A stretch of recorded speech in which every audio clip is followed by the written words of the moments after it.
Ladies and gentlemen, thank you so much for tuning in to The Big Hit. My name is Tristen Borland, your host for the show. I wanted to thank you all for tuning in and watching. We have football with the always fiery Jake Taylor, making my job as an editor so much more interesting.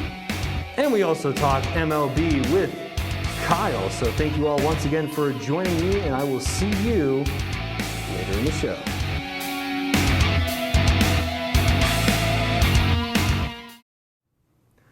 Hello, folks, and thank you for joining us here on The Big Hit. My name is Tristen Borland once again, and joining me is Kyle. Kyle, thank you so much for joining us. Oh, anytime. Always here to talk about baseball. I'm not as big of a baseball fan. I know enough to be dangerous, and I know that whenever the Pirates are on, you should not watch. But Kyle, you're a little bit more of a professional in the baseball realm than I am, would you say? I suppose so. Professional is a bit of an extravagant term. I prefer the term amateur. Semi-pro maybe, I don't know. But yeah, I'm a big baseball guy. I know not a lot of people on the Big Hit staff are, so I'm stepping in and filling in to fill some time. Well, Kyle, we really appreciate you coming down here and helping me learn a lot more about the Golden Glove Award. They have already come out with the winners for the 2020 season, and I wanted to ask you about them and kind of give us your perspective. Did they deserve to win? Was there somebody behind them that you thought deserved it more? And what your take on is on for how they did this season? Well, I don't want to be rude, but the Gold Glove Award is really just based off of kind of, it's not really stat-based per se. It's just kind of how you're perceived in the league. Like, oh, that guy's got a glove on him. Oh, is that like the Pro Bowl kind of, where not all the players that get in are the ones that deserve to get in? It's more of a popularity contest. Yeah, because it's not done by the Writers Association or the players or anything. It's done by Rawlings. So they just decide. Well, folks, you learn something new every day. So, Kyle, the first player on our list is going to be the American League winner for first base, Evan White. What do you have to say about Evan White and his award? You picked the best player of all time. I'm a big Mariners fan, and Evan White was a rookie this year, first baseman, not really a defensively flashy position. You're kind of just expected to catch the ball from the third baseman. But he goes for he's a vacuum out there. He's like the Ghostbusters. He's just sucking up everything. He's just going straight for the ball. He's running into deep right field. Like, he just goes for it. Like, Evan White, I watched him come up into the majors, like his first few games. He could not hit to save his life. It was the most embarrassing thing to ever watch. He must have played for the Pirates then. It was 3 straight 90-mile-per-hour fastballs from an Angels pitcher. Same 3, boom, boom, boom. 3 strikes, you're out.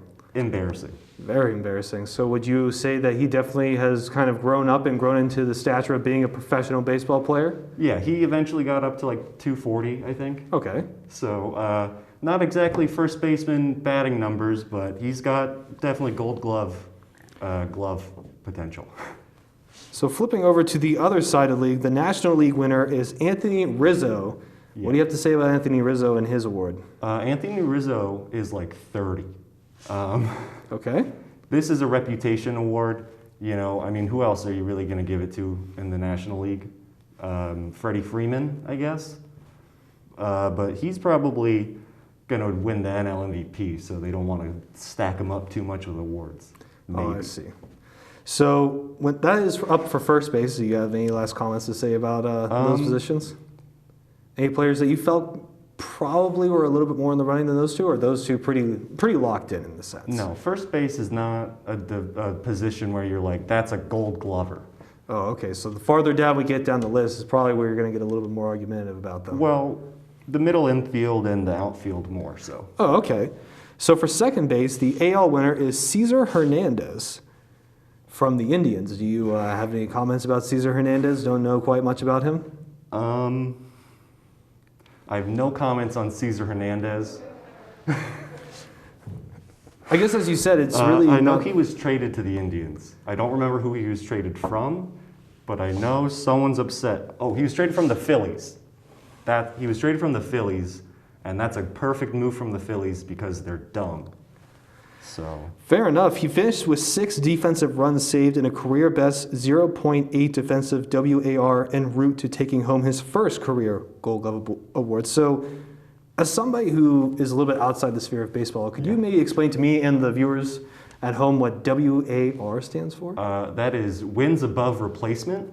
So that means he is 0.8%, he's 80% better than some guy you just pulled up. He's a replacement level player in the MLB. Well, there you go. That is your AL second baseman. Your NL winner for the second baseman award is Colton Wong. Colton Wong. And do you agree with this Gold Glove winner, or? Yeah, for the most part, the NL to me looks like a bunch of reputation awards. These are just guys who have been in the league for a long time that can catch a baseball. Like Colton Wong has been playing for like 9 years. Does say he's 30 years old. He's like Nolan Arenado is the third base winner. Not to ruin No, your no, style here, but like, and Javi Baez is shortstop. Like, come on, he does flips when he throws. That's why he won. Like, not to be rude to Javi Baez, obviously he's a great baseball player, but throwing behind your back is going to win you a Gold Glove. Well, I think I have a player for the AL shortstop winner that I think you could maybe give us a little bit more commentary on. How about J.P. Crawford? J.P. Crawford is the other Mariner that made a Gold Glove, another pivotal role in our rebuild over in Seattle. He's the shortstop of the future, traded over from Philadelphia last year, I think for Jay Bruce. So, good one on that one. Jay Bruce, not a very good player, I take it. He's a DH. Oh, He's an old okay. left fielder at this point. J.P. Crawford really grew into that role. He became kind of a leader on the Mariners. It's a very young team, the youngest in the majors. So he's kind of growing into a leadership role, which is very nice, and he's definitely growing into the major league shortstop position, which is a very demanding, physically, mentally, defensively demanding position. Any other players that you know of that should have been in the running for that shortstop award from that side of the league? In the AL, Marcus Semien over from Oakland is typically a pretty consistent Gold Glove winner. He's won a few. The AL West is secretly the best defensive division. They are crazy over in Oakland. Seattle is definitely getting better. Houston, the Astros, as you know, have won 100 wins in a season, last 3 seasons. So, I mean, shortstop, it has a lot of contenders. Marcus Semien is one.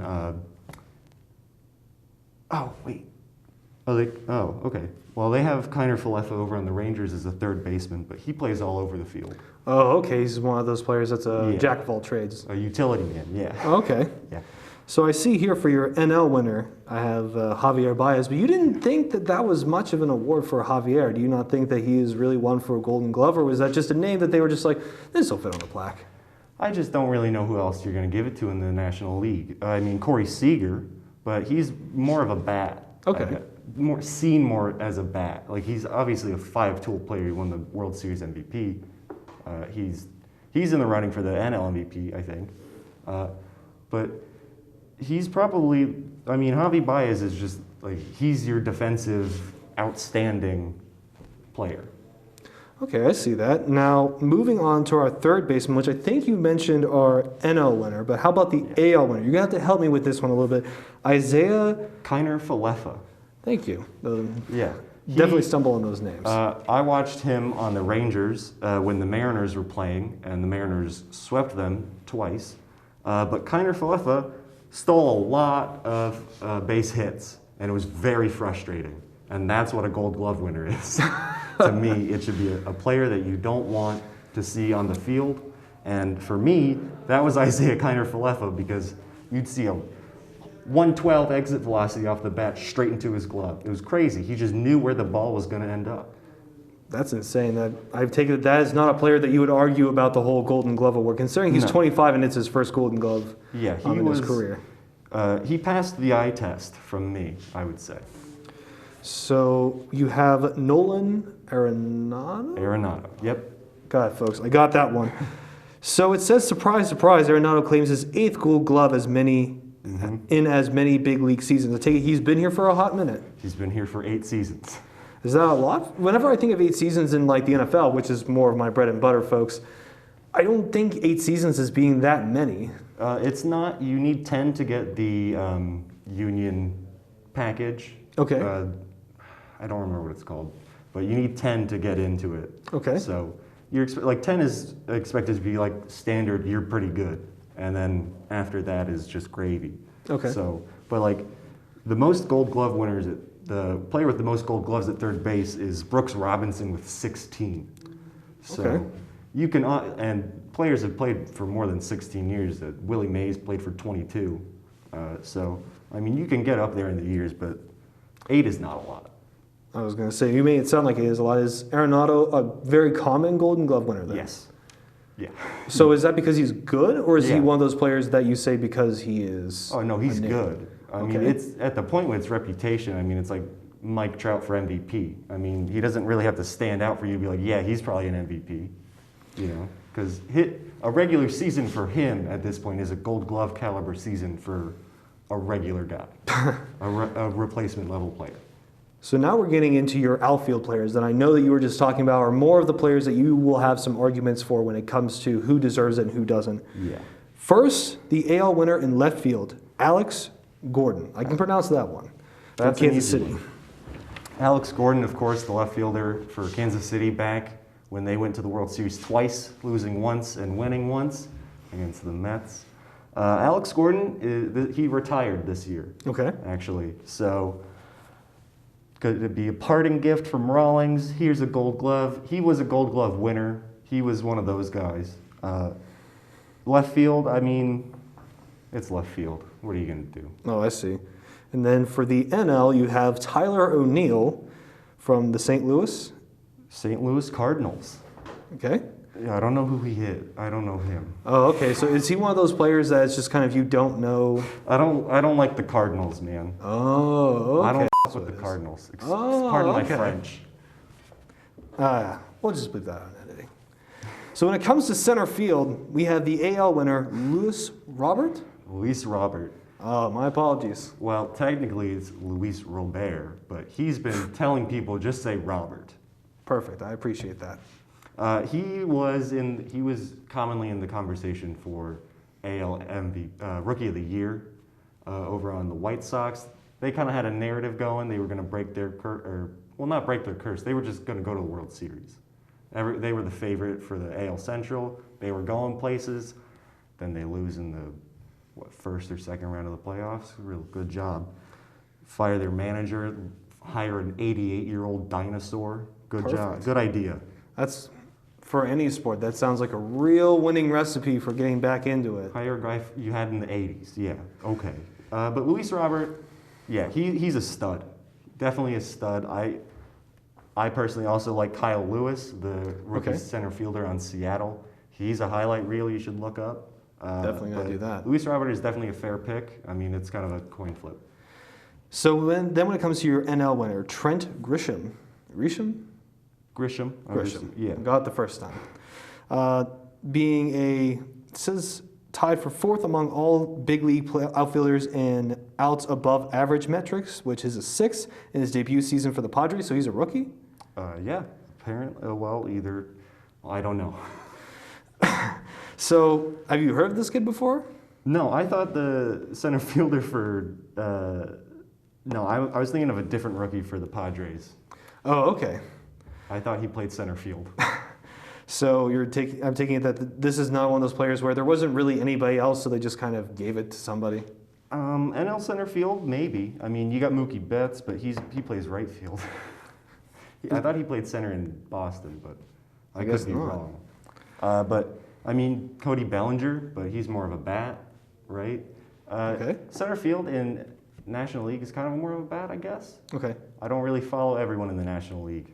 Oh, okay. You have your favorite, and you just kind of try to stick with that. I stick with the Mets. I don't do anything with the Cardinals. But Joey, here we come on to, Joey, my apologies, Kyle. Jesus we come Christ. on to right field with AL winner Joey Gallo. That's where I got the Joey from.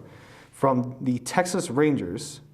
Overshadowed by his bat, Gala has by far the best defensive season in right field, leading all outfielders with 12 defensive runs saved.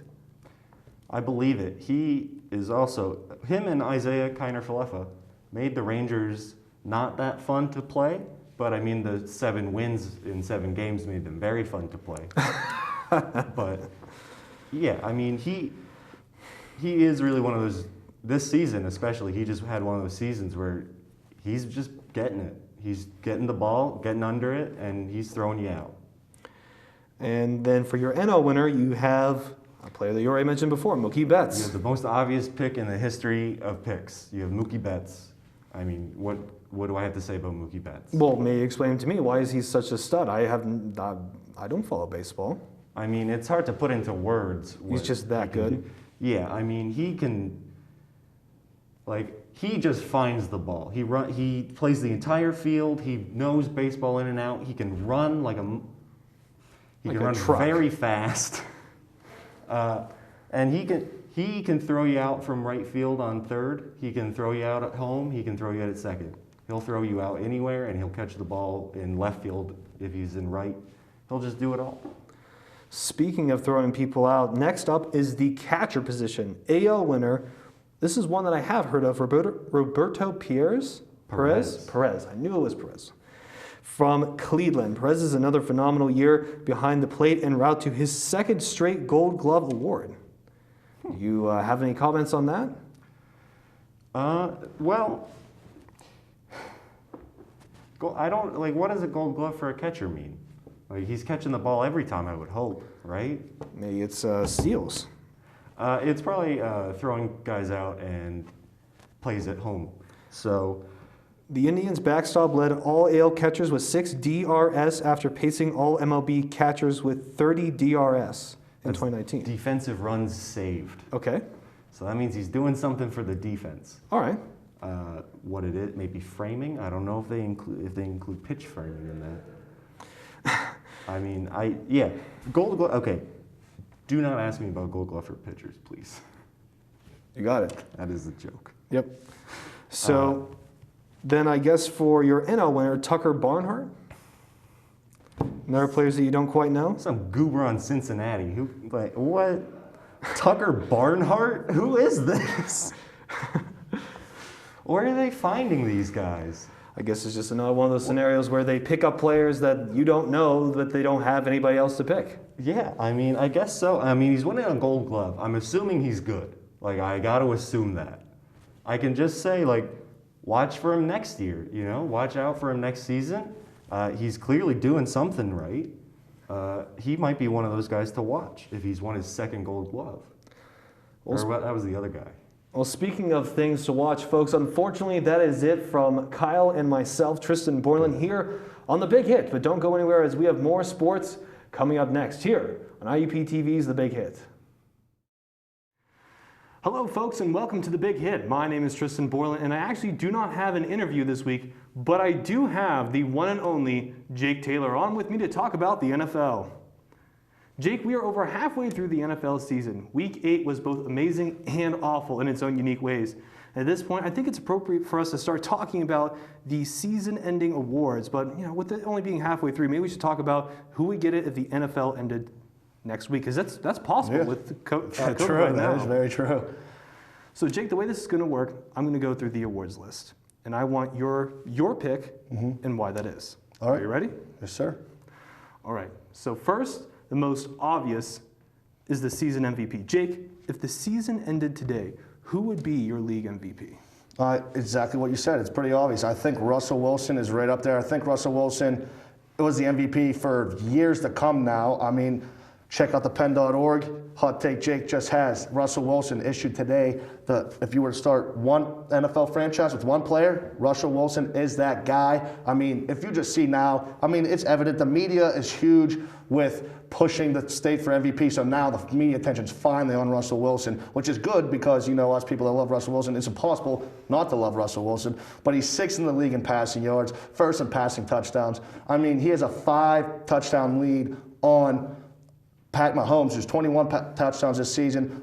Wilson's with 26. Luckett and DK Metcalf both with 7 receiving touches on the year. It's pretty rare that you have 2 receivers like that producing that well. I mean, every other statistical category, best passer rating, which he owns the 2nd best passer rating in NFL history. He's at 120.8 right now passer rating. I mean, numbers are just numbers, but when you look at the Seattle Seahawks, that defense is miserable. Russell Wilson sacked the 4th most or 6th most in the NFL. The O-line stinks. His running backs are always hurt. He never has a good running back either. The team is what Russell Wilson makes them. They shouldn't be the Seattle Seahawks. They should be the Seattle Russell Wilsons. And I think that is evident.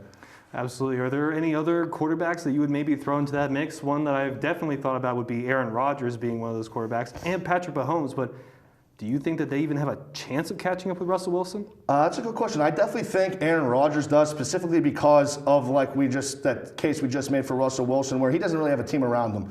Because if you look at Mahomes, Clyde Edwards-Helaire, a rookie running back, rushed for 162 yards against the Buffalo Bills in snow. So, I mean, clearly they can win without going in the air, and that is not the case in Green Bay, and that is not the case in Seattle. In Green Bay, I mean, geez Louise, I have an award for Stooge of the Year. It's the majority owner of the freaking Green Bay Packers. You're not making a trade. They were content with the team last year going to the NFC Championship, traded up for Jordan Love. I mean, that's just a shot in the you-know-where to Aaron Rodgers, because he wants that weapon. He needs Aaron Jones is a good running back.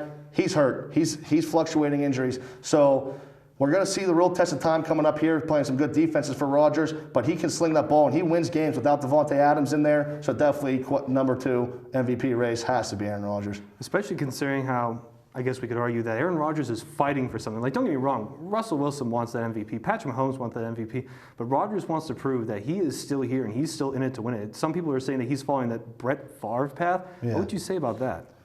I would say Aaron Rodgers has been that dude in the NFL per se. There's no natural better ball thrower in NFL history than Aaron Rodgers. You look at Matt LaFleur came in. It was a little rocky road to start their careers together, but looking at it now, it is golden. They have a great relationship. Clearly, trade deadline ended yesterday, and they were both pushing for a weapon downfield. Will Fuller, they couldn't come to an agreement. I know LaFleur and Rodgers are pushing to get Will Fuller. The majority owner, I say that because the fans also own that team, so they're doing a pretty doggy doo-doo job there. You go from Brett Favre to Aaron Rodgers in a 20-something year span, and you only win 2 Super Bowls. That's a joke. So when you look at it, you not necessarily do you need Will Fuller. You just need a weapon of some sort. They refuse to get one. Rodgers is clearly going to do it himself, just like he did last year. Take the team to the NFC Championship games. Probably going to happen again this year. You can't really see a team outgunning them, other than Seattle. I mean, you're going to have to outscore Green Bay to win, and Rodgers is going to hang up with the best of them. So with that, we're going to move on to the next. This is the Coach of the Year. Jake, this award is given to a coach that is able to do the most with what he has. What coach does that kind of spark in your mind whenever I say that? I would say this, the coach who kind of deserved it last year in my mind, and that's Mike Tomlin, solely because last year, to go 8-8 with a third-string running back, a defensive-minded coach who was on the hot seat for his job the year before, choking year after year after year. Clearly, Mike Tomlin has showed that he is the most underrated coach in the NFL, and they're 7-0, the only undefeated team. I'm pretty certain by the time you watch this, they're going to be still undefeated because they're going to play the Dallas Cowboys, which actually probably has the opposite coach of the year. They have the worst coach of the year in Mike McCarthy, but we're not talking about that. We're talking about Mike Tomlin. So Mike Tomlin, you praise his praise where, give praise where it's due, because he's a player's coach, he's a people's coach, he's a city's coach. After that, he wins against Dallas. He goes 8-0. He will officially tie Don Shula for the most consecutive non-losing seasons to start an NFL career. And if arguably one of the greatest coaches of all time, Don Shula, and I'm pretty confident he could go a year after that and break that record. That's a record not even Bill Belichick has. So I think the fact that Mike Tomlin has been so consistent, he's on his 14th year with not a losing season. Give this man some credit. He's doing it with a great defense. Granted, he has a lot to deal with. So I mean, you can make that argument. So my argument would be Sean McDermott is probably in my mind when it comes to Coach of the Year. This guy has been able to kind of take a Bills Mafia, which 2 years ago had no identity, no quarterback, no weapons, no defense, had nothing. And then over the last 2 years, he's really been able to bring it up. You see Allen being, I would argue, Probably put him on the list of mobile quarterbacks that you don't think are mobile, but he is, and he has definitely really grown out of his shell and has put weapons around him to really allow him to grow. So I would argue that Sean McDermott is that coach, in my opinion, to win that award. Honorable mentions include Mike Vrabel, who has turned the Titans into a powerhouse, and like you said, Mike Tomlin is definitely one of those coaches that got the wrong end of the deal when it came to it last year, but now I think he's going to get his comeuppance this year. So, Jake, next, Offensive Player of the Year. What player do you think is not MVP worthy, but is still arguably one of the greatest offensive weapons in the game right now? I think the guy you have to credit most to be the most valuable on this team in offensive, he defines Offensive Player of the Year, and that's Alvin Kamara. Alvin Kamara for the New Orleans Saints. Look at him go. Look at him run. He might as well be the gingerbread man because you ain't catching him. He, in a game-to-game basis, first of all, he's a running back who is second in the NFL in receptions. Second in receptions. He has more receiving yards than he has rushing yards. He has 4 rushing touchdowns, 3 receiving touchdowns, about 430 rushing yards, 557 receiving yards. That is pure offensive efficiency. He can run the ball, he can catch the ball, and the biggest key to think about Offensive Player of the Year, Michael Thomas just got paid a $100 million contract, the highest paid wide receiver in NFL history. And he's been out all season. I believe he only played the first game of the year. So who are they looking to carry this offense? Drew Brees, I mean, he's not looking terrible, but he's definitely not the Drew Brees of years past. I mean, you have weapons going down, Emmanuel Sanders, Jared Cook, Taysom Hill, but still the player going through and through and carrying that team to get wins. Because they're not getting wins easy. They just went to overtime with the Chicago Bears. I mean, great defense, not that good of an offense. So that defense is kind of slacking in New Orleans. So the offense is getting them there, and I think that's solely because of Kamara. I would definitely say that Kamara is definitely up there, but I would have to argue, Jake, my vote goes to Devontae Adams, the Packer with 43 receiving yards in the season, 502 receiving yards, total 7 touchdowns. When this guy is on the field, it's a safe assumption that Rodgers is throwing to him. Well, 100%. Probably because he's the only weapon that he can throw it to. Honorable mentions, in my opinion, is Tyreek Hill, because it's Tyreek Hill. Come on. And then you also have Stephon Diggs, who I feel is one of the most underrated players in terms of offense. Would you agree with that statement? Yeah, I agree. Stephon Diggs definitely brought a whole new element to the Buffalo Bills that they needed. And again, credit to McDermott bringing him into the offseason. He wanted out of Minnesota. You clearly saw the frustration with Kirk Cousins last year and Adam Thielen. And now he brings that whole new dimension to the Buffalo Bills offense. I believe he's in top 5 targeted receivers in the NFL. So Stephon Diggs is always running that go route. He's running that hitch route. He's going to catch it. He's squeezing in quick targets because, Josh Allen has that cannon on him. And I like a cool stat I saw that was regarding Tyreek Hill. He has 23. He is right now tied with Randy Moss for the NFL record for most touchdowns over 40-plus yards. Randy Moss is been retired for years, and Tyreek Hill already tied that. So clearly the best deep threat in the NFL has to be Tyreek Hill. I mean, Cheetah, you can't beat him. The only player now who's in the argument for that would be DK Metcalf, solely because of his height. Because if you were to really go up for a deep ball down the field, I'm sure Metcalf is coming over before Tyreek Hill, solely size and specimen alone, but still talent. I agree. Tyreek Hill's up there. So flipping that field, Jake, when it comes to Defensive Player of the Year, who is your pick for the Defensive Player of the Year for the NFL? All right, this pick, you know what? They call me Hot Take Jake for a reason. I don't necessarily think this is too much a hard take. I think it's Blake Martinez for the New York Giants. Blake Martinez has played 99% of the defensive snaps the last 3 years of his career. He's only missed 10 defensive snaps this year in the NFL. I mean, granted, the Giants are 1-7, but if you watch the New York Giants games, they are in it to the very last play. They took Tom Brady, that took the Tampa Bay Gronkaneers to the last second missed 2-point conversion because Danny Dimes is more like, he just sucks flat out. He's just not a good quarterback. He is the opposite of clutch. He's the opposite of consistent. He throws up 3 picks. He probably averages 2 picks a game. It's just ridiculous how you can consider that guy a starting quarterback in the NFL. But the defense is keeping them in every single game. And I'll read some specific stats here. No face ID. I'm wearing a mask so the phone doesn't open up as quick. Don't judge me. So you have, he's number 1 in combined tackles, 4th in solo tackles, 6 tackles for loss, 5 quarterback hits, 2 sacks, 1 forced fumble, and 1 fumble recovery. I think it's pure efficiency in the middle linebacker position, inside middle linebacker. He just swallows up the middle of the field. You can't pass, you can't run. 1-7 is abysmal, but the NFC least, they still have a chance to win the division. Definitely, especially with that NFC least, any team come out and do that. So that is a good point, Jake, but I would argue when it comes to my player, I would consider the pinata master, Myles Garrett, leading the league with sacks and anchoring a relatively scary Browns defense. They're not, I think of them as a little middle of the road. They're not awful, but they're definitely not Steelers level. But I actually have Blake Martinez in one of my honorable mentions, including Xavier Howard, who leads the season with interceptions. So, Jake, I know you're known as Hawk Take Jake, but I think your Rookie of the Year, I think, is kind of an obvious one, especially Offensive Rookie of the Year. Who would you say is the Offensive Rookie of the Year? I would say Justin Herbert for the Los Angeles Chargers. You know, the fact that he can just come in there after the first game of the season, he has no idea he's starting. You know, the doctor pulls out the needle, boom, punctures Tyrod Taylor's lungs. You hate to see it. Probably one of the unluckiest guys in the NFL for sure. But Justin Herbert's come out here. He slings ball. If you watch that guy play, he's throwing balls on the run.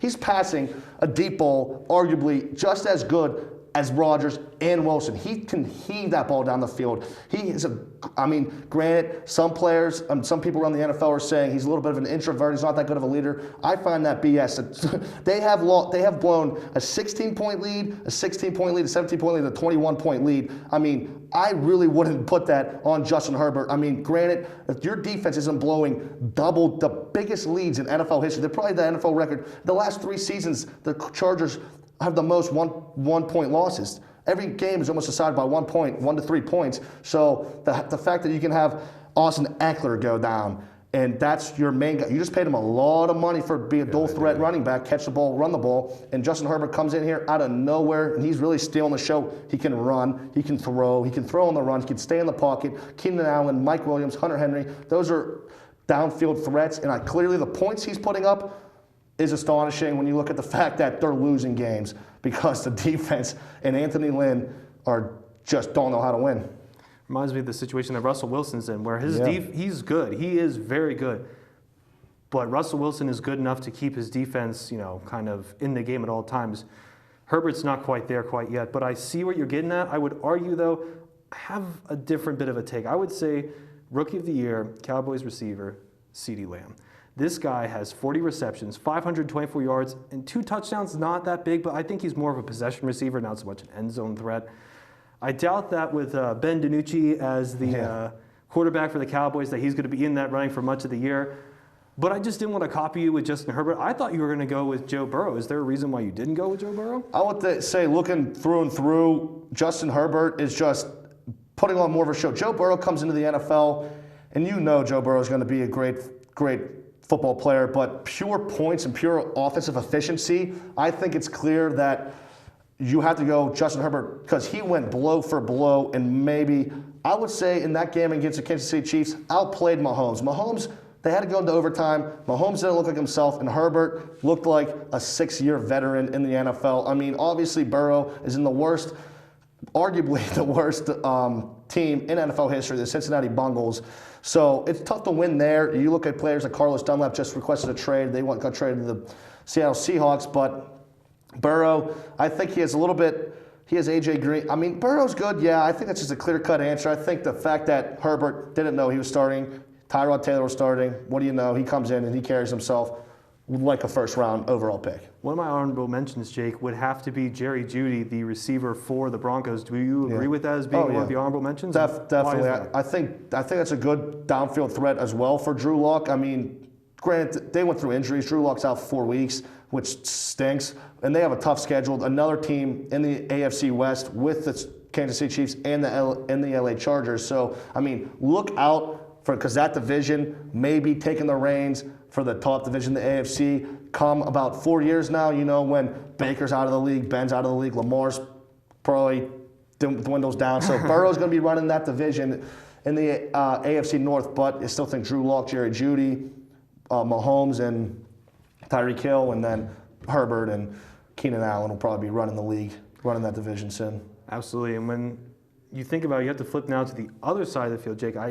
we talked a little bit earlier, and you have a very interesting pick for Defensive Rookie of the Year. Do you want to share it with everybody? Yeah, Julian Blackmon, the safety for the Indianapolis Colts. He has 2 interceptions this year, 6 pass deflections. I think one of the highest rated defenses in the NFL would be the Indianapolis Colts. Through the first 4 weeks, they were the #1 rated defense. They kind of got blow for blow. A little few injuries happened, but I think right now it's pretty tough to see it's pretty much like a 4 or 5 man race for Defensive Rookie of the Year. I think it's a little bit halfway through week 8, a little bit too early. I think you look at players like Chase Young. I know he has to be in the conversation clearly because he's so dominant. I think if Chase Young and the Washington football team can end up winning that division, which I think is very likely because I think they have the best defensive front other than in the NFC, because that Washington team they have one of the best defensive lines in the NFL, and Chase Young leads that as a rookie. I think if Washington can end up winning that division, I would have to go Chase Young. But for right now, I just basically flip the coin.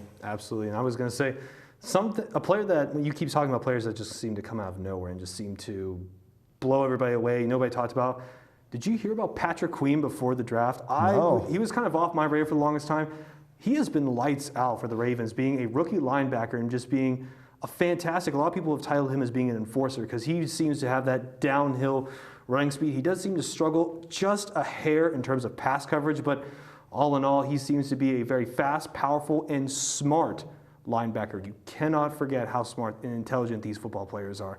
That is why, in my mind, he seems to be a very good, and a lot of people is a little early in his career, but a lot of people are drawing connections between him and another Ravens linebacker that I think you already know who I'm talking about. Yeah, the arch nemesis Ray Lewis, eh? Absolutely, Ray Lewis. But it is a little early in his career to be calling him the land shark. But it's interesting to see so many people call him that already. One of my honorable mentions would be Arizona's Isaiah Simmons and Detroit's Jeff Okudah. Do you agree with those honorable mentions? Yeah, I think definitely in this year's class, it's not like years prior where last year Nick Bosa took over the NFL and they went to the Super Bowl. It's not going to be like the year before where Darius Leonard was an all-pro, all-star, pro bowler, first-team all-defense rookie. It wasn't like this. It wasn't those last 2 years. These rookies right now, they're fantastic players, but I don't think they're as dominant as players like Darius Leonard and Nick Bosa last year. So I definitely think the bait is up and the trophy's up for grabs come season end. I was going to say, this last draft was more of a defensive draft. Like, don't get me wrong, you had Joe Burrow, and you did have some other rookies that were offensive, but, I mean, come on, with Chase Young being the big poster child for the draft, this is going to be a defensive draft. Jake, this next one is really only down to 2 players in my mind, and I think you already know which one you have. Who is the NFL Comeback Player of the Year this season? Oh, if you saw last NFL segment, you're seeing this NFL segment. You know it's Big Ben Roethlisberger in Heinz Field. You better go running when you hear Renegade because that defense is coming out. But you're already down by 13 points because Big Ben's slinging it. You know what? He fixed some issues off the ice. Sorry, hockey guy, not a big deal. But he fixed some issues off the field. He's not cranking it anymore. He's not boozing anymore. You know what he's about? W's. And he's on Chase Claypool, Deontay Johnson, Juju Smith-Schuster, James Conner, Benny Snell, Eric Ebron, Vance McDonald. It doesn't matter what you have on the other side of the ball because Big Ben is coming for you. Ben last year, you know what? I heard all the doubters. Oh, maybe he's not going to come back as good. Oh, he's not going to make a difference this next season. Listen, the Pittsburgh Steelers lost last year to the San Francisco 49ers, eventual NFC champions by 4 points last year. They lost to the Seattle Seahawks by 2 points last year. They lost to the Baltimore Ravens by 3 points last year. Big Ben plays those games. You bet your sweet ass the Pittsburgh Steelers are in the AFC playoffs. And this year, they're going to go undefeated. They're going to beat the Dolphins. Don Shula, see you later. Mike Tomlin's tying that record thanks to Big Ben Roethlisberger. Now, that's an interesting take, Jay, because I've been told that you are one of the more sticklers against Ben Roethlisberger. You're not the biggest Ben Roethlisberger fan. What has changed your mind this year? You know what? It's funny that you mentioned that. I remember last year's episode. Look at the big hit, February 7th, 2020, 20 minutes in. I remember specifically you and I got in a little debate there, if you want to fast forward to that specific thing. Ben's not a spring chicken anymore. I think that he's right up there with Phillip Rivers in the sense that it's done. It's done. Accept it. It was a good ride, but it's over now. Coming back is not a 4-point difference maker. He's a 4-point difference maker through and through. And if you get those 4 points, I mean, You don't think Ben Roethlisberger is better than Duck Rodgers or Mason? No. I'm not saying that. I'm just saying that. I remember for this reason, I was like, you know what? Ben Roethlisberger's a 4-point difference maker.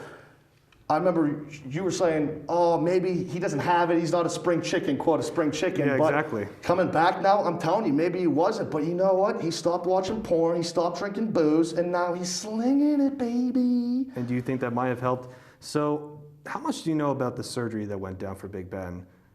So it was considered a Tommy John surgery, usually a baseball injury. And what they did is they took a ligament out of his knee and put it into his arm.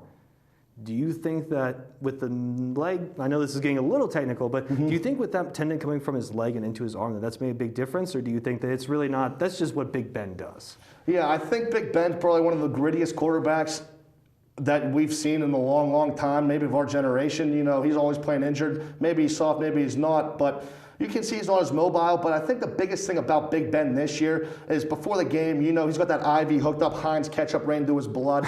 And his offensive line's not bad, but you heard it. He likes backyard style football, and he was drawing up plays against the best defense in the league, the Baltimore Ravens. On paper, the best defense in the league, clearly, because, you know, the Pittsburgh Steelers won that game, clearly. But on paper, he's just drawing up these plays. I think the fact that Ben, you know, in years prior, he had to run, he had to get hit, he had to make plays with his legs, he had to do all that. I think now he finally has weapons. He has all, like, they're so young on the Pittsburgh Steelers where, like, it's Grandpa Ben. You know, you're listening to this guy. He's got wisdom. He's been to the dance before, 3 times to be exact, won it twice, not a big deal. And when you look, and he just knows defenses. He's been in the league for so long. He's had great backup quarterbacks like Charlie Batch, and he's been around. So I really think that now he's just running these little go routes. Like he's passing these, he's pulling a little bit of a Tom Brady per se. Okay. He's thinking, dunking down the field. But once his deep ball can get better and he can connect with fast players like Washington, like McLaurin, like